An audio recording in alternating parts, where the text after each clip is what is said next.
شايفين يا حبايب اهو، طالع من التلاجة. شايفين معايا جامد خالص اهو. بسم الله ما شاء الله. احلى تحلية باردة في 10 دقايق بالظبط. جربوها هتعجبكم. السلام عليكم ورحمة الله وبركاته. ازيكم يا حبايبي الحلوين، عاملين ايه؟ النهاردة ان شاء الله من مطبخ ام منى هنعمل حاجة حلوة كده بالمانجا صيفي جميلة، باردة ترطب علينا في الحر. هنسمي كده بسم الله، صلى على رسول الله. عندنا الاول كمية من البسكوت هنفرطها في القعر كده زي ما احنا شايفين، وبعدين نسقيها من العصير الخفيف. بسم الله. عصير معانا مش تقيل يعني،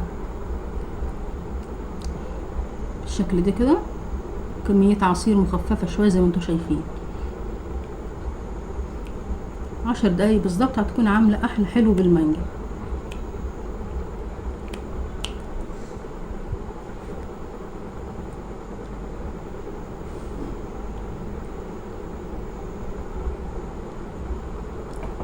هنعمل بقى الكريم شانتيه والكريمة. صلى على رسول الله. معانا باكت من كريم شانتيه هننزله كده في حاله، ومعايا كوبايه عصير مانجا مركزه زي ما انتم شايفين معايا طحينه، هنحط نصها بس، وبعد كده نبقى نحط النص التاني، ونص كوبايه لبن بارد مثلج اهو. ومعانا معلقتين من القشطه اهو عشان تخلي القوام جميل معانا كده ويتقل معانا بسرعه. هنضرب بقى الكميه دي في الخلاط. هنفضي برضو بقى الباكت التاني.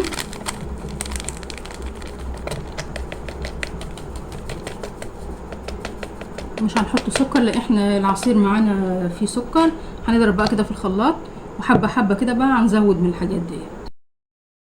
ضربنا الكريم شانتيه. على فكره انا حطيت كوبايه العصير بحالها وكوبايه اللبن بحالها. قطع المانجا مكعبات كده معانا، نوزعها كده كويس.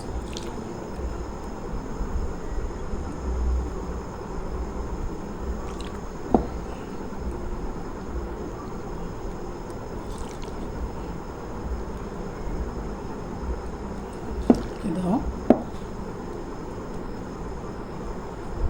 كده بقى هندخل الطبقات دي في التلاجة. الطبق دي في التلاجة بس 5 دقايق كده عمال ما نشوف الخطوات التانية. معانا كوباية مية مغلية هننزل فيها باكو جيلي مع معلقة جيلاتينا مع معلقة سكر.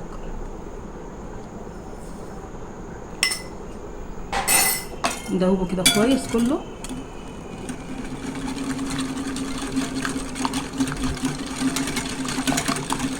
يبقى كوباية مية مغلية، باكو جيلي مانجا، معلقة سكر، معلقة جيلاتين.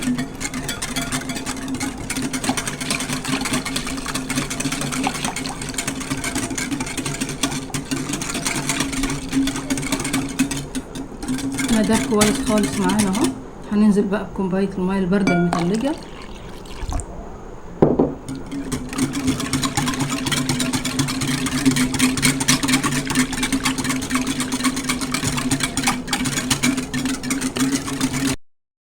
هنا يا حبايبي معانا الجيل اهو بقى.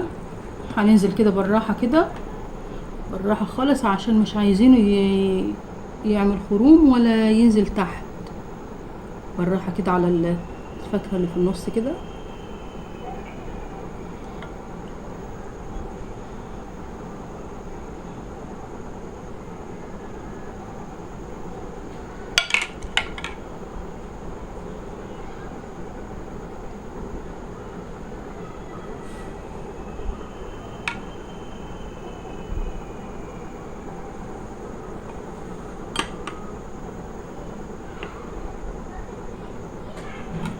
ده يا حبيبي هندخله التلاجة، وبعد كده نشوف الخطوه اللي بعد كده.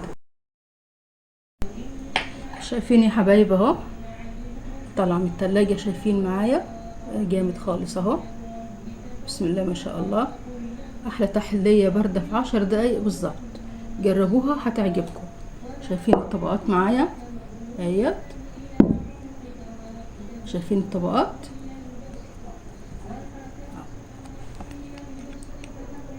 احلى تحلية معانا اهي. المانجا كتير بقى اليومين دول. جربوا كده وقولوا رايكم ايه. وما تنسوش الاشتراك في القناة واللايك.